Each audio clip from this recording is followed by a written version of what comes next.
So good morning mga kakibat, welcome back sa panibagong episode ng ating vlog. Dahil isa sa kaibigan ko nagtanong sa akin kung paano nga ba mag-apply ng ads on Reels sa Facebook or kay Meta. Dahil nakakapanghinayang nga naman mga kakibat, sandamakmak na yung mga views ng mga videos niya sa kanyang page. Pero ang tanong ngayon, hindi pa rin siya nabigyan ng ads on Reels sa kanyang mga videos. So ngayong umaga mga kakibat, ibahagi ko sa inyo kung paano nga ba mag-apply ng ads on Reels sa Facebook or kay Meta. So let's go. So first step natin gagawin, pasok tayo sa ating Facebook page. Yan. So at dahil nasa Facebook page na tayo mga kakibat, pindutin mo yung profile. So pinakaunang gagawin natin, kopyahin natin yung link ng Facebook page natin. So ayan, kasunod dito tayo sa ating dashboard. So kung makikita nyo yung si dashboard, pindutin nyo yan. Screenshot mo yan. Tapos yung monetization. Screenshot mo rin yan. So ulitin ko, yung monetization, screenshot mo rin yan. Yan. So, pati yung Facebook page nyo, screenshot nyo rin yung Facebook page nyo para malaman ni Meta or ni Facebook na kayo mismo ang may-ari sa page na ni-request nyo. Pagkatapos niyan, pasok kayo ulit sa profile nyo. Pindutin mo yung profile nyo, makita mo yung help and support. So, ayan, pindutin nyo yan. Yan.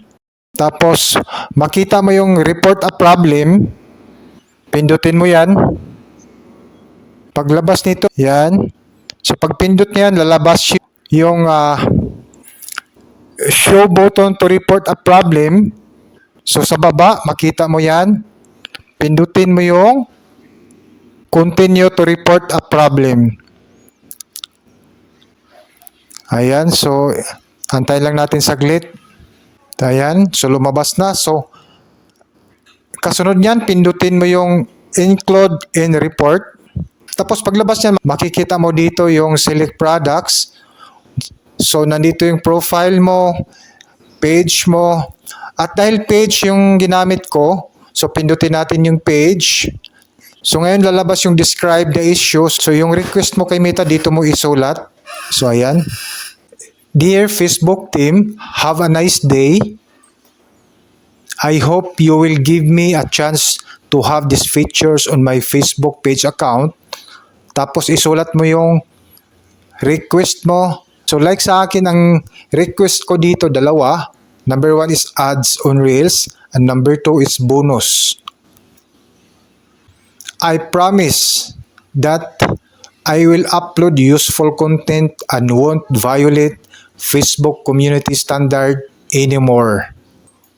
At huwag niyong kalimutan mga kakibat, yung sinabi ko sa inyo na link ng Facebook page niyo, kailangan i-attach niyo dyan. So ayan, naka-attach na yung link ng Facebook. Thank you.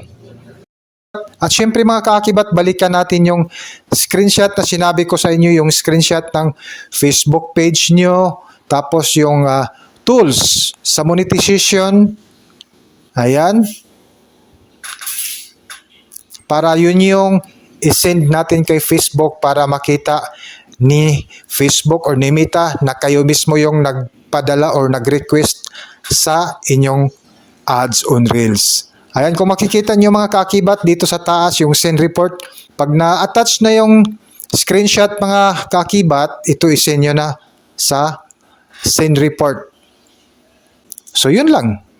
So that's all for today's video at subukan nyo na. Malay mo, within 24 hours, kayo na ang magkaroon ng ads on Reels. At kung nagustuhan nyo ang video ito, paki-like, follow, and share para makatulong rin tayo sa ating ibang nangangarap na magkaroon ng ads ang kanilang mga videos. Maraming salamat!